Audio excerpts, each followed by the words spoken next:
Alhamdulillahirabbil alamin wassalatu wassalamu ala asyrofil anbiya'i wal mursalin wa ala alihi wa ashabihi ajma'in. Asyhadu an la ilaha illallah wahdahu la syarika lahu wa asyhadu anna Muhammadan abduhu wa rasuluhu la nabiyya ba'dahu.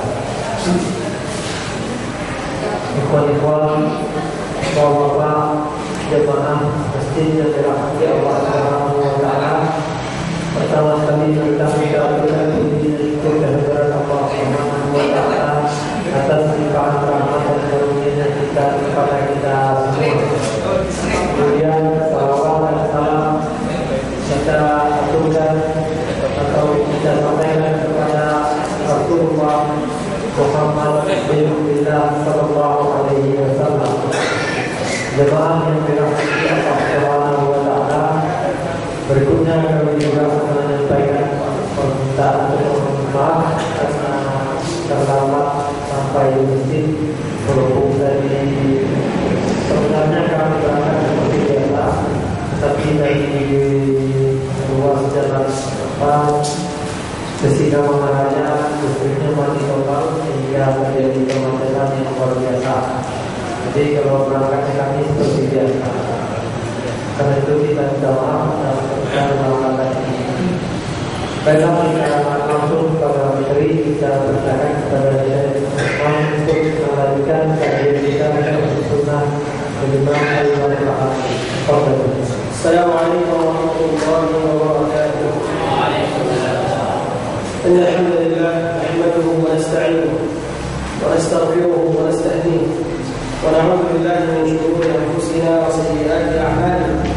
من يهده الله فلا مضل له ومن يضلل فلا هادي له. وأشهد أن لا إله إلا الله وحده لا شريك له وأشهد أن نبينا محمدا عبده ورسوله صلى الله وسلم وبارك عليه وعلى آله وصحبه أجمعين والتابعين ومن تبعهم بإحسان إلى يوم الدين. أما بعد أحبتي بالله، وقفنا في الدرس الماضي عند قول الإمام البربهاري رحمه الله تبارك وتعالى رحمة واسعة عندما قال: ولا يحل لمؤمن مسلم يشهد أن لا إله إلا الله وأن محمدا رسول الله إلا بإحدى ثلاث: زنا بعد إحصان، أو قتل بعد إيمان، أو قتل نفس مؤمنة بغير حق فيقتل به، وما سوى ذلك فدم المسلم على المسلم حرام أبدا حتى موسى. Allah Subhanahu wa taala setelah menyampaikan puji-pujian serta syukur kehadirat Allah, kemudian selawat dan salam demikian juga sanjungan kepada Rasulullah sallallahu alaihi wasallam serta kepada para tabi'in dan orang-orang yang setia mengikuti Rasulullah. Terusman berikutnya mengatakan bahwa pada minggu lalu pertemuan sebelum ini kita sampai kepada ucapan atau tulisan Imam Al-Bukhari di mana beliau mengatakan bahwa haram hukumnya menumpahkan darah seorang muslim yang telah mengucapkan asyhadu an la ilaha illallah wa asyhadu anna Muhammadar Rasulullah. Setiap orang yang telah mengucapkan kalimat syahadat keduanya itu dilindungi darah dan nyawanya, kecuali dengan 3 perkara, 3 hal. Yang pertama, karena dia berzina setelah ihsan, setelah menikah. Dia punya pasangan yang sah, namun dia berzina. Kemudian yang kedua, orang yang murtad setelah beriman, beragama Islam kemudian murtad. Nah, ini juga berhak dihukum mati. Kemudian orang yang membunuh orang lain yang tidak berdosa, maka dia pun berhak untuk dihukum mati. Jadi ada 3 penyebab yang membolehkan seseorang itu dihukum mati. وهذا الأمر الذي ذكره الإمام البربهاري هو يشير به إلى حديث ابن مسعود في الصحيحين. Ibn حديث ابن مسعود في الصحيحين أن النبي صلى الله عليه وسلم قال: لا يحل دم المسلم يشهد أن لا إله إلا الله وأني رسول الله إلا بإحدى ثلاث، وذكر هذه الأمور الثلاث.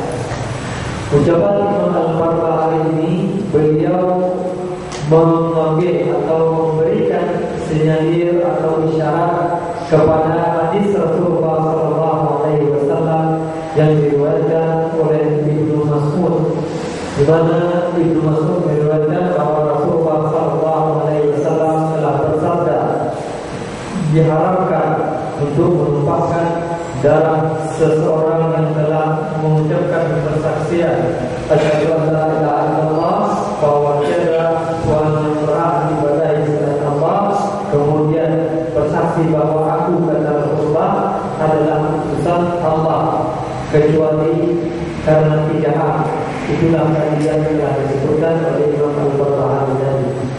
الأول زنا بعد إحصان، وهو والعياذ بالله أن يقع الإنسان في الزنا بعد أن يكون محصنا، يعني يتزوج ولو مرة واحدة ودخل على هذه الزوجة. من تزوج ودخل على زوجته لو مرة واحدة فإنه يكون مطلقا، أو لم يطلق فإنه بعد ذلك يكون ويعتبر محصنا. فإذا وقع في الزنا وثبت عليه هذا الأمر فإن حده الرجل بالحجارة حتى الموت. Yang pertama tadi yang menyebabkan seseorang yang telah dilindungi nyawa dan darah tadi bisa dihukum mati karena dia berbuat zina. Zina setelah dia menikah, pernah menikah, kemudian sudah berhubungan suami istri, baik istrinya masih bersamanya atau telah berpisah. Jadi yang penting dia pernah menikah, kemudian setelah pernah menikah melakukan perbuatan zina, maka orang ini berhak dihukum rajam, sampai mati. سواء للرجل أو للمرأة، الحكم واحد. إذا زنت المرأة وهي محصنة أو زنى الرجل وهو محصن فإن حده الرجل بالحجارة حتى الموت. Ini berlaku baik untuk laki-laki maupun perempuan. Jika sudah menikah atau pernah menikah kemudian melakukan perbuatan zina, maka hukumnya adalah dirajam sampai mati. والرجم قد ثبت في الأحاديث الصحيحة أن النبي صلى الله عليه وسلم قد رجم من وقع في الزنا مثل ماعز رضي الله عنه والغامدية رضي الله عنها. ثبت في الأحاديث الصحيحة أنهم اعترفوا وأقام النبي صلى الله عليه وسلم حتى الرجم. Mengenai hukuman rajam itu sendiri, maka ini telah absah diriwayatkan dari Rasulullah SAW, di mana Rasulullah SAW pernah menegakkan melakukan hukum rajam ini antara lain kepada seorang sahabat yang bernama Ma'is, kemudian seorang perempuan yang berasal dari suku Ghani.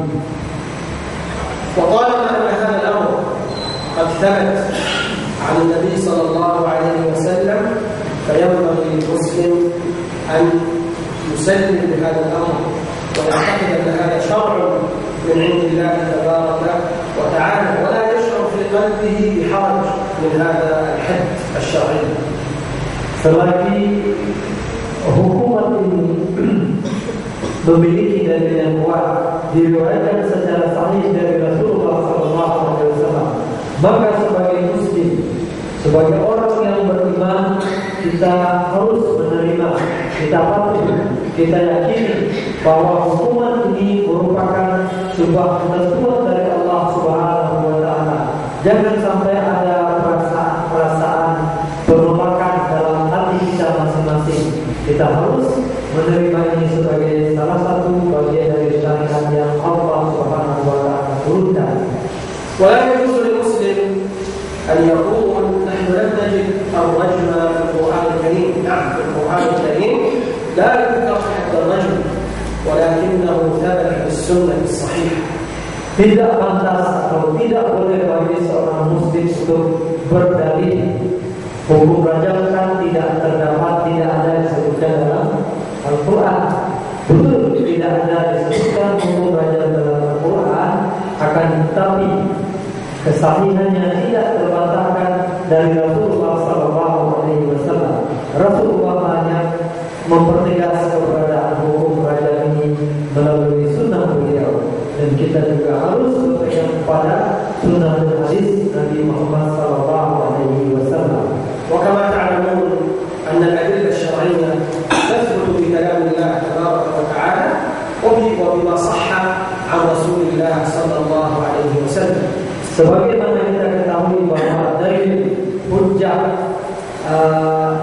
yang paling asasi dalam agama kita ini adalah pertama kalam Allah, firman Allah Subhanahu wa taala, kemudian yang kedua sunnah Nabi Muhammad sallallahu alaihi wasallam. وأيضا ينبغي على المسلم أن ينتبه لكيد أعداء الله تبارك وتعالى الذين يشوهون هذا الحد ويقولون أنه بشع وأنه ضد الإنسانية. Kemudian sudah seharusnya pula bagi kita kaum muslim untuk berhati-hati, untuk waspada, untuk mawas diri terhadap celaan-celaan atau tipu daya yang disampaikan oleh orang-orang non-Islam tentang hukuman yang telah ditetapkan Allah ini, di mana mereka menuduh bahwa hukuman rajam ini tidak manusiawi, hukuman ini sadis. Ini adalah salah satu syubhat-syubhat yang dilemparkan kepada kita untuk membuat kita jauh dari agama kita. ويعلم أن الله عز وجل أرحم بعباده من أنفسهم وأنه لا يشرع لنا شيء إلا وفيه مصلحتنا في الدنيا وفي الآخرة.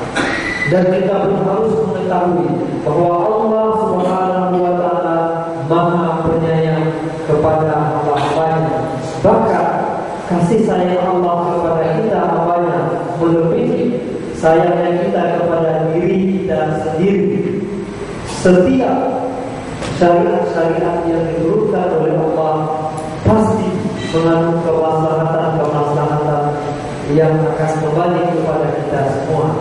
ولو طبقت الحدود على الناس فإن الجرائم سوف تقل أو تختفي. Seandainya hukum-hukum yang telah diturunkan Allah melalui syariat ini diterapkan secara tepat, secara benar, secara konsisten, insya Allah kejahatan akan turun drastis, dan paling tidak orang-orang tidak berani melakukan kejahatan secara terang-terangan. والله عز وجل قد وضع هذا الحد على هذه الجريمة العظيمة لأن الآثار المترتبة كبيرة جدا.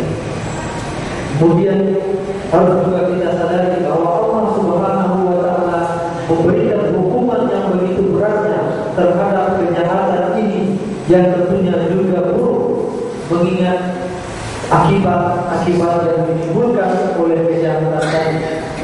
فإنه في الحقيقة الذي يزني وهو محصن أو المرأة التي تزني وهي محصنة هي لم تقع في الزنا فقط، أو هو لم يقع في الزنا فقط. Karena sesungguhnya orang muhsan yang telah menikah tadi, ketika dia berbuat zina, sesungguhnya dia tidak hanya sekedar melakukan perbuatan zina, lebih dari itu. فهي وقعت أو الرجل أو المرأة أولا وقعوا في الخيانة لأنه متزوج، وهذه المرأة متزوجة، إذا هي خانت زوجها وهو خان زوجته. Yang pertama, orang yang berzina tadi, baik laki-laki maupun perempuan, dia telah melakukan pengkhianatan. Laki-laki yang berzina, dia telah mengkhianati istrinya, dan istri yang atau perempuan yang berzina tadi, dia telah mengkhianati suaminya. ثم إذا حملت هذه المرأة فإنها بعد أن تلد تأخذ هذا الجنين وتلقيه في مكان ما وقد يموت هذا الجنين، فهذا حق النفس. Dan biasanya orang yang berzina, perempuan yang berzina ini, seandainya dia hamil, Seandainya dia hamil, maka kecenderungannya adalah dia akan menggugurkan atau bahkan setelah lahir akan dibuangnya anak tersebut. Maka ini adalah sebuah pembunuhan. وكم رأينا من أطفال ميتين إما في حاويات الزبالة وإما في الطرقات ويلقونهم، ثم هذا الطفل الصغير يحتاج إلى رعاية وإلى عناية فيموت، فتكون هذه المرأة قد قتلت نفسا بغير حق.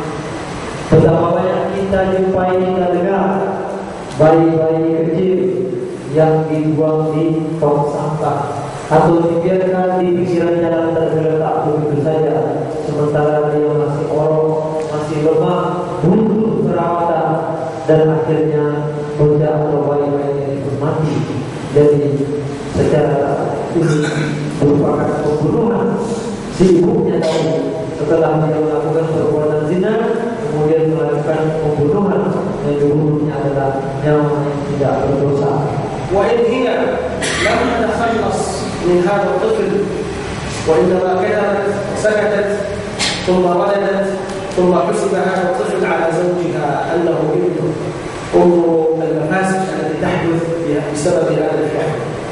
Kemudian andai kata si wanita tadi tidak sampai hati, tidak melakukan kejahatan seperti itu, dia siapkan, dia tidak mengakui kehamilannya pun, tidak bisa diakui sebagai hasil perbuatan haramnya dengan orang lain, suaminya pun tak tahu.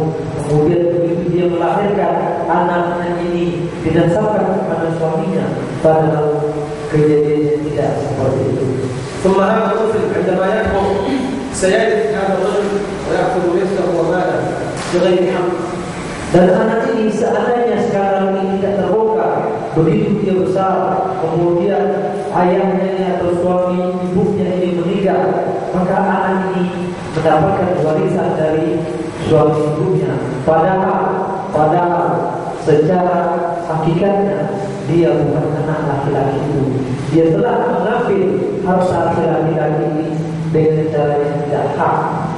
لأجل هذه المفاسد العظيمة الكبيرة في هذا الفعل، الله عز وجل وضع هذا الحد لكي يرتدع الناس ولكي يتوبوا ويبتعدوا عن مثل هذه الآثام. Karena akibat buruk sebagaimana kita sebutkan barusan dari perbuatan zina itu, maka Allah Subhanahu wa taala menetapkan hukuman yang sangat berat terhadap perilaku zina yang telah musnah ini, supaya orang-orang tidak berani, orang-orang takut untuk melakukan perbuatan-perbuatan seperti ini. وهذا الأمر الذي هو زنا المحصن أو الزنا عموما لا يثبت إلا باعتراف الإنسان بنفسه أو بشهادة 4 شهود. Kemudian juga harus kita catat bahwa hukuman rajam ini untuk yang zina muhsan maupun yang tidak zina muhsan itu tidak dilakukan, tidak dieksekusi kecuali dengan pengakuan yang bersangkutan, dengan adanya pengakuan atau saksi 4 orang. فإذا شهد 4 شهود أنهم رأوا الميلة في المدخل، يعني رأوا عملية الزنا ورأوا الفرج وهو يدخل في فرج المرأة، عند ذلك شهدوا، بعد ذلك يقام على هذا الإنسان الحد. أما لو شهد 3 والرابع يقول رأيت رجلا فوق امرأة وأنا غير متأكد، فإنه لا يقام الحد عليه. Saksinya harus 4 orang dan mereka pun harus membuat pernyataan betul-betul titik bahwa betul yang terjadi. Dia melihat alat yang laki masuk ke alat yang perempuan, keempat-empatnya harus persis mengatakan seperti itu. Tapi kalau 3 saja yang mengaku, sementara yang keempat ragu-ragu, saya cuma melihat mereka berduaan atau berhimpitan atau semacam itu, maka ini kesaksiannya tidak sah. إذن هذا هو الأمر الأول الذي بسببه يصبح دم هذا المسلم حلالا، وهو الزنا بعد الإحصان. Jadi inilah penyebab pertama yang membolehkan atau yang membuat orang yang tadinya darah dan nyawanya dilindungi kemudian halal atau bisa dihukum mati. Kemudian kalau sudah kita catat tadi bahwa saksi yang empat itu menegaskan bahwa hukuman itu tidak serampangan ditetapkan, jadi sangat berat seperti itu. والأمر الثاني هو أن يقتل نفسا بغير نفس. يقتل نفسا بغير نفس عند ذلك أيضا يقام عليه حد القتل إلا إذا تنازل أهل الميت وقبلوا الدين. Kemudian kedua, faktor kedua yang menyebabkan seseorang itu hak penjagaan atas darahnya menjadi gugur adalah ketika dia melakukan pembunuhan. Yang dibunuhnya adalah orang yang tidak berdosa, orang yang tidak berhak untuk dibunuh, kemudian dia bunuh, maka dia akan mendapatkan hukuman mati. والأمر الثالث هو من بدل دينه والعياذ بالله وارتد عن دين الإسلام، فإنه بهذه الأمور الثلاثة يصبح دم هذا المسلم الذي كان معصوما يصبح دمه حلالا والعياذ بالله. Kemudian yang ketiga adalah karena murtad dari agama Islam. Jadi ketiga faktor inilah yang menyebabkan seseorang yang tadinya darahnya diharamkan, tidak boleh ditumpahkan setelah masuk Islam. Jika dia melakukan salah satu dari ketiga tadi, maka penjagaan tadi keharam tadi tidak berlaku. ثم ذكر المؤلف رحمه الله تبارك وتعالى بعد ذلك الأشياء التي لا تفنى عندما تقوم القيامة، فإن كل شيء يهلك ويفنى إلا أمور سيذكرها المؤلف رحمه الله تبارك وتعالى. Selesai pembahasan tersebut, berikutnya muallif atau penulis Al-Barbahari menjelaskan dan menyebutkan beberapa hal yang tidak musnah dan tidak habis ketika terjadi hari kiamat. Ketika hari kiamat terjadi, semua yang ada di dunia ini habis, lenyap kecuali beberapa hal. Inilah yang akan disebutkan oleh Imam Al-Barbahari. وهذه الأشياء التي كتب الله جل وعلا لها البقاء وأنها لا تفنى أبدا: الجنة والنار والعرش والكرسي والصور والقلم واللوح المحفوظ. الجنة والنار والعرش والكرسي والصور والقلم واللوح المحفوظ. هذه الأمور لا تفنى، كتب الله عز وجل لها البقاء.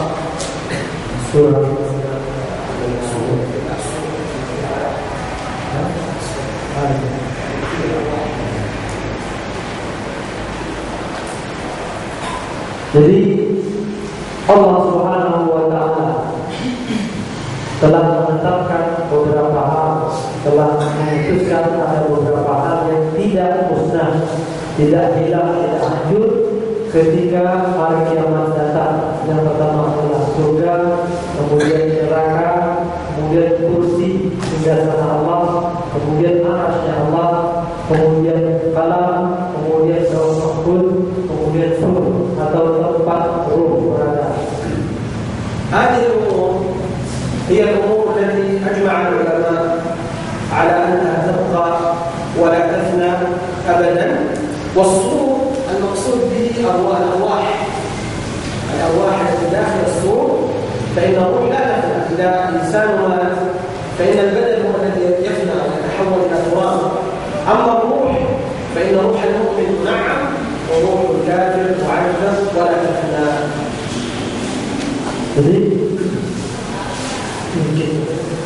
الذي يفنى المقصود بالصور، الصور المقصود به الأرواح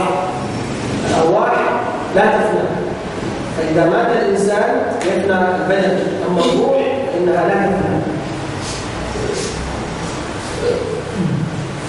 Jadi Di antara yang tidak musnah tadi adalah asur. Asur itu adalah roh manusia. Badan manusia itu semuanya hancur, semuanya lebur. Tapi pada saat hari kiamat itu roh manusia tetap ada. Nah, roh inilah yang akan nantinya diberikan kesenangan atau siksaan. وأيضا من الأشياء التي لا تفنى هذه 7 أشياء. والثاني الذي لا يفنى هو عجب الذنب، وهو آخر عمود الفقري للإنسان، هو عجب الذنب. فإن الإنسان بدنه كله يفنى ويتحول تراب إلا هذا عجب الذنب، فإن الإنسان يبعث به. Kemudian yang tidak musnah juga ada di belakang ini. Dalam masalah disebut dengan tubuh zanab, kira-kira di tulang punggung paling bawah ini tidak hancur. Bagian-bagian tubuh kita yang lain akan habis kecuali ini. Nah, inilah nanti yang menjadi